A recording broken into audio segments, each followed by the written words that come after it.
غرضے کے تقوی کو استعارتاً یوں بیان کیا جا سکتا ہے کہ انسان کسی خاردار جھاڑی میں سے اپنے کپڑوں کو اس طرح سمیٹ کر گزرے کہ کوئی جھاڑ پونچھ یا کانٹا نہ اس کو چبھنے پائے اور نہ ہی اس کے کپڑوں کو چمٹ جائے۔ تقوی کے معنی خدا تعالیٰ کے خوف کے بھی ہیں، لیکن اس سے ہرگز یہ مراد نہیں کہ انسان خدا تعالیٰ سے اس طرح ڈرے جس طرح کسی چیز سے ڈرا جاتا ہے، بلکہ خدا تعالیٰ سے خوف کھانے کے یہ معنی ہیں کہ انسان کو ہر وقت یہ ڈر رہے کہ وہ کہیں اللہ تعالیٰ کی محبت سے محروم نہ رہ جائے۔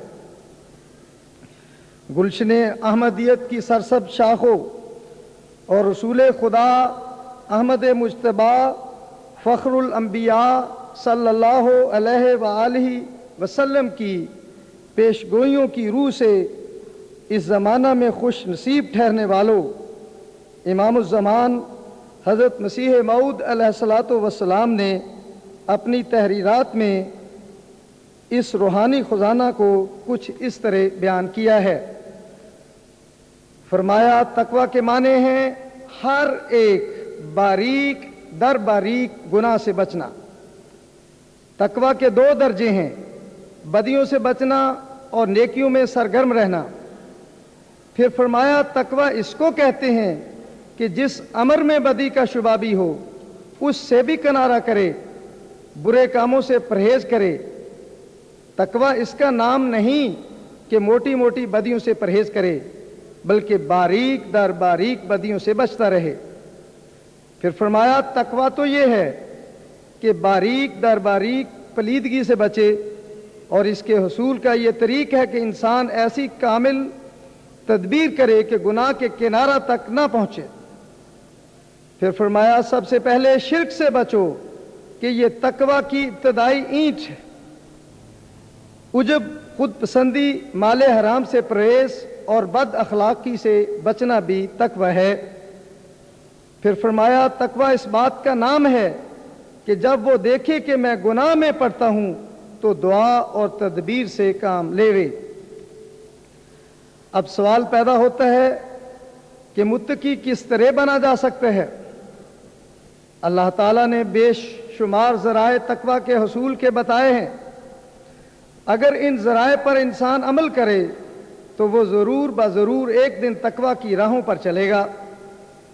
ان ذرائع میں سے ایک ذریعہ روزے رکھنا ہے۔ اللہ تعالیٰ فرماتا ہے یا ایھا الذین آمنوا کتب علیکم الصیام کما کتب علی الذین من قبلکم لعلکم تتقون۔ اے لوگو جو ایمان لائے ہو، تم پر بھی روزوں کا رکھنا اسی طرح فرض کیا گیا ہے جس طرح ان لوگوں پر فرض کیا گیا تھا جو تم سے پہلے گزر چکے ہیں، تاکہ تم روحانی اور اخلاقی کمزوریوں سے بچو۔ تقوی کے قیام میں روزوں سے اس طرح مدد ملتی ہے کہ ان دنوں چونکہ روزوں کے ساتھ تہجد کا بھی التزام کرنا پڑتا ہے، اس لیے دعاؤں اور عبادت کا زیادہ موقع مل جاتا ہے۔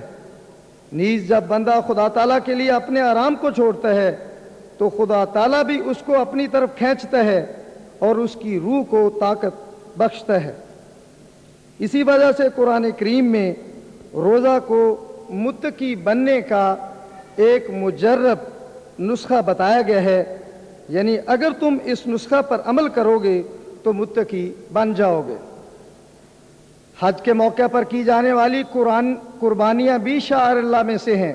ان کا گوشت خدا کو نہیں پہنچتا، خدا تعالیٰ کو تو وہی اخلاص اور تقوی پہنچتا ہے جس کے ماتحت قربانیاں کی جاتی ہیں، اور ان قربانیوں کی حکمت یہ ہے کہ ان کی وجہ سے انسانی قلب میں تقوی پیدا ہوتا ہے۔ الغرض عبادات انسان میں تقوی کی روح کو پیدا کرتی ہیں اور اسے جلا بخشتی ہیں، جیسا کہ ارشاد باری تعالی ہے یا ایھا الناس اعبدوا ربکم الذی خلقکم والذین من قبلکم لعلکم تتقون۔ اے لوگو اپنے اس رب کی عبادت کرو جس نے تمہیں بھی اور انہیں بھی جو تم سے پہلے گزرے ہیں پیدا کیے ہے، تاکہ تم ہر قسم کی آفات سے بچو۔ حصول تقوی کا ایک ذریعہ صفات الہیہ کا گہرا مطالعہ ہے۔ حضرت مصلح موعود رضی اللہ تعالیٰ عنہ تفسیر کبیر میں تحریر فرماتے ہیں، بخاری اور مسلم میں روایت ہے کہ ابو ہریرہ رضی اللہ تعالیٰ عنہ رسول کریم صلی اللہ علیہ وآلہ وسلم سے روایت کرتے ہیں کہ اللہ تعالیٰ کے 99 نام ہیں، یعنی 100 میں سے ایک کم، جو شخص ان کو خوب گن رکھے وہ جنت میں داخل ہوگا۔ اور اللہ وطر ہے، وطر کو پسند کرتا ہے، یعنی اللہ تعالیٰ بھی ایک ہے اور اس نے اپنے نام بھی 99 ہی رکھے ہیں۔ اس حدیث کا اصل مطلب یہ ہے کہ صفات الہیہ کا گہرا مطالعہ انسان کو حقیقی متقی بناتا ہے۔ تقویٰ کے معنی بھی یہی ہوتے ہیں کہ انسان اللہ تعالیٰ کی صفات کو اپنے اندر پیدا کرے۔ جو شخص اللہ تعالیٰ کی ساری صفات کو اپنے مد نظر رکھے گا وہ کسی خوبی کو نظر انداز نہیں کر سکتا، اور جو شخص ہر خوبی کو اپنے سامنے رکھے گا اور ہر نیکی پر عمل کرے گا اس کے یقینی جنتی ہونے میں شبہ ہی کیا ہو سکتا ہے۔ تقویٰ کے حصول کے ذرائع میں یہ بھی ہے کہ حدود اللہ کا خیال رکھا جائے۔ ارشاد باری تعالی ہے، تلک حدود اللہ فلا تقربوها کذالک یبین اللہ آیاتہ للناس لعلہم یتقون۔ یہ اللہ کی مقرر کردہ حدیں ہیں، اس لیے تم ان کے قریب بھی مت جاؤ۔ اللہ اسی طرح لوگوں کے لیے اپنے احکامات بیان کرتا ہے تاکہ وہ ہلاکتوں سے بچیں۔ حضرت خاتم الانبیاء، فخر موجودات، سرور کائنات صلی اللہ علیہ وآلہ وسلم، جو کہ خدائی احکامات کی عملی تصویر تھے اور ہر آیت کی مکمل اور کھلی ہوئی تشریح تھے، نے ایک دفعہ صحابہ کو اس امر کی طرف توجہ دلاتے ہوئے فرمایا کہ دیکھو، حلال بھی ظاہر ہے اور حرام بھی، لیکن ان دونوں کے درمیان کچھ مشتبہ امور بھی ہیں جنہیں اکثر لوگ نہیں جانتے۔ پس جو شخص ان مشتبہ امور سے بچا اس نے اپنے دین اور اپنی آبرو کو بچانے کے لیے بڑی احتیاط سے کام لیا، لیکن جو شخص ان مشتبہ امور میں جا پڑا وہ اس چرواہے کی مانند ہے جو رخ کے آر پار اپنا ریوڑ چرا رہا ہے اور قریب ہے کہ اس کا ریوڑ رخ کے اندر چلا جائے۔ پھر آپ نے فرمایا، کان کھول کر سنو، ہر بادشاہ کی ایک رخ ہوتی ہے اور اللہ تعالیٰ کی زمین میں اس کی رخ اس کی حرام کردہ چیزیں۔ لہذا متقی وہ ہے جو اپنے اعمال کی حد بندی کرے، حرام اور حلال میں امتیاز کرے اور حدود کے قریب بھی جانے سے مجتنب رہے۔ پھر نکاح بھی تقویٰ کا ایک ذریعہ ہے۔ قرآن کریم میں شادی شدہ مرد کو محسن اور عورت کو محسنہ کہا گیا ہے، جس کے معنی کلا بند ہو جانے کے ہیں۔ اس میں اس طرف اشارہ ہے کہ نکاح کا مقصد مرد اور عورت کو شیطانی وساوس اور شیطانی حملوں سے محفوظ رکھنا ہے۔ گویا تحفظ عفت اور تقوی شعار زندگی کا حصول نکاح کے اہم مقاصد میں سے ہے۔ تقوی کا حصول شاعر اللہ کی عظمت بجا لانے سے بھی ہوتا ہے۔ تقوی کے حصول کے بارے میں اب میں حضرت مصلح موعود رضی اللہ تعالی عنہ کا ایک ایسا حوالہ پیش کرتا ہوں جو اس سلسلہ میں بنیادی حیثیت رکھتا ہے۔ فرمایا، اللہ تعالیٰ فرماتا ہے، مجھے بتاؤ تو شخص کا حال جو اس دنیا میں حکومت الہیہ کا انکار کرتا ہے۔ اگر کوئی انکار کرے تو تم دیکھو گے کہ اسے کبھی سچا تقوی نصیب نہیں ہوگا۔ دنیا کے پردہ پر سچا تقوی سوائے خدا تعالیٰ کی بادشاہت ماننے کے اور کسی طرح حاصل نہیں ہو سکتا۔ جس کو پتہ ہوگا کہ خدا دنیا کے تمام معاملات میں دخل دے رہا ہے اور ہر کام کا وہ نتیجہ پیدا کرتا ہے، وہ بدی کرے گا کیوں؟ جتنا جتنا یہ یقین بڑھتا چلا جائے گا اتنا ہی انسان کے اندر تقوی بھی بڑھتا چلا جائے گا اور وہ بدیوں سے بچتا چلا جائے گا۔ حضرت اقدس مسیح موعود علیہ السلام نے اپنے منظوم کلام میں اس کی طرف ہمیں یوں بھی متوجہ کیا ہے، تقوی یہی ہے یارو کہ نخوت کو چھوڑ دو، کبر و غرور و بخل کی عادت کو چھوڑ دو، اس بے ثبات گھر کی محبت کو چھوڑ دو، اس یار کے لیے راہ عشرت کو چھوڑ دو، چھوڑو غرور و کبر کہ تقوی اسی میں ہے، ہو جاؤ خاک مرضی مولا اسی میں ہے۔ ہمارے پیارے آقا حضرت مرزا طاہر احمد خلیفۃ المسیح رابع ایدہ اللہ تعالیٰ بن نصر العزیز جب سے منصب خلافت پر فائز ہوئے ہیں، جماعت کو تقوی کی طرف متوجہ کر رہے ہیں۔ آپ نے فرمایا، یہ حال ہی کا ایک ارشاد ہے 2-3 سال پہلے کا، آنے والوں کے استقبال کے لیے اپنے تقوی میں ترقی کریں، احمدیت نے لمبا سفر کرنا ہے، زاد راہ لے کر چلو اور تمہارا زاد راہ تقوی ہے، ساری دنیا کو تقوی سے بھر دیں۔ حال ہی میں حضرت خلیفۃ المسیح رابع ایدہ اللہ تعالیٰ بن نصر العزیز نے اپنے ایک خطبہ جمعہ میں آیت قرآنیہ تعاونوا علی البر والتقوی کی تشریح کرتے ہوئے فرمایا ہے، یہاں تقوی سے مراد ابتدائی انسانی فطرت میں ودیت شدہ تقوی ہے۔ تقوی دراصل دل کی سچائی کا دوسرا نام ہے۔ سچائی کا مضمون تقوی کے آغاز سے تعلق رکھتا ہے، بغیر سچائی کے تقوی قائم نہیں ہو سکتا۔ احباب جماعت جرمنی، آج جب کہ ہم تقوی اور اس کے حصول کی باتیں کر رہے ہیں، ہمارے لیے انتہائی ضروری ہے کہ ہم اس سفر کا آغاز سچائی سے کریں، اور یہی وہ بنیادی نصیحت اور خلق ہے جس کی طرف حضرت خلیفۃ المسیح رابع ایدہ اللہ تعالیٰ بن نصر العزیز نے ہمیں خدام الاحمدیہ جرمنی کے اجتماع کے موقع پر متوجہ کیا تھا۔ آپ کے ارشاد کو عملی جامہ پہنانے کے لیے جماعت احمدیہ جرمنی نے 11 اگست کو ایک وسیع اور جامع مہم کا آغاز کیا ہے۔ اللہ کرے کہ ہم سب ہمیشہ سچ بولنے، سچ پر قائم رہنے اور سچوں کے ساتھ رہنے کی توفیق پائیں۔ آمین، اللہم آمین، وآخر دعوانا ان الحمدللہ رب العالمین۔ جزاک اللہ، سن الجزا۔